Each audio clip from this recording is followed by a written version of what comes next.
Good day, it's the 1st of June 2025. Right, there was a blackout in Kingsford. It lasted about an hour and a half. That was it. Maybe a little more. And it's almost certainly load shedding. They may say there's other reasons. But anyone that wants to underneath here, let us know what blackouts there has been in your area in the last, let's say, 2 months. Maybe you do. So it might be one in Ballahadureen. I don't need the exact date, but if it was on for 2 hours, I mean, looking up the exact date can be a bother in itself. So a wee bit of detail like that. Now, what the blackout shows us how it seizes up everything, and it seizes up the cash machine, the zapper for your your card. Stops elevators working. Virtually nothing can work. And is it wise that we should become so reliant on this electricity? Now, the Spanish authorities have admitted that the blackout earlier this year, a very serious blackout, they were denying it was renewable energy. However, it got to the stage where they really couldn't deny it anymore. And I came out and I said it was renewable energy. That there's a limit on how much renewable energy you can allow into the grid, and I have given that at the very best, 64%. They wouldn't listen, nobody else listens. Now, would you believe it? They've come out now and admitted what they're saying is they were experimenting with renewable energy, that they were seeing how much they could let in. So they've now admitted that I was right and they were wrong, and that they were lying about it. They were given statements without any basis for it. Isn't that something? So it was caused by renewable energy, because what the Spanish authorities say is we were experimenting with renewable energy and the amount of it we could let in when this happened. So there's the proof that I was right. So the other thing then is that can happen with renewable energy, if you let in too much of it, you collapse the whole grid. If you are using it and it's going well and there's enough of it in, and it suddenly wind dies down or the sun goes down, you then have a shortage. And if you can't supply that from firm fossil fuel, petrol, diesel, etc., the lights go out. And that's load shedding. And you don't have to crash the whole country. You can crash a proportion. You can take zones.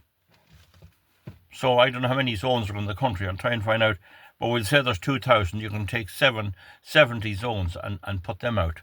And you see, because they're all separate, people don't realise that this is happening, that it is actually what's known as load shedding, or cutting power to save, because you haven't got the backup. You haven't got the coal, oil or gas backup to start up and get it going. It takes 9 hours to start up a coal-fired power station. If it's condensing steam, it takes 9 hours. If it's a jet engine, it can be starting up in 15 minutes. If it's combined cycle jet and gas, it can take up to, again, 9 hours. However long it takes to bring the water up to boiling point safely. You just can't horse the water from 0 degrees centigrade to 200 degrees centigrade in 10 minutes. If you do that, you'll crack the steel pipes in the boilers. That's as simple as that. And you might get away with it once or twice, but you won't get away with it too often. They have to be brought up at a certain pace. So now you see, we've proven we were right. They were lying and I was right. It was renewable energy caused it. And they've admitted they were experimenting when it happened. So that's all we need to know. Now, somebody asked me there about digital currency. Well, we already have digital currency. I mean, this is digital currency. You know, that's digital currency. You can't access this without going to a bank. Now, if I think there's any blackouts coming, I'd take out enough cash, because cash is king still. And I'd say a lot of the pubs that were open today during the blackout were taking cash. They couldn't use the tills. And why we're so reliant on electricity is something I don't agree with. It's nice to have it. It's very handy for lighting, all right. So that brings it home. This whole renewable energy thing is one massive scam. one massive scam. And while the government were telling us we have to cut emissions, they were gladly inviting in data centres to drive the emissions up. And to think more of them than they do of us. Someone goes to a wedding in California and takes a photograph of their pet dog. He has to be stored on a data centre in Ireland. So there's the story. Comment underneath. Our electricity is in a very, very precarious situation, and it's as bad in Britain and all over Europe. They pushed this renewable so far that the grid can't cope. And I was the first to mention to you people about frequency and about the rate of change of frequency and how important maintaining the hertz of the frequency at within a certain tolerance, a very narrow tolerance, how it's so important. You'd listen to Radio Television Sheridan, you'd read all the newspapers for 70 years, and you would not learn that simple fact. The grid system is a machine, that's all it is, just a machine like any other. It's a machine like a combine harvester or a racing car, an escalator. It's just a machine. It's just big. And because it's big, then they can lie to you about it because you can only see a part of it. So there you are. This is the way it's going with our electricity. And they keep telling us we need more and more cabling.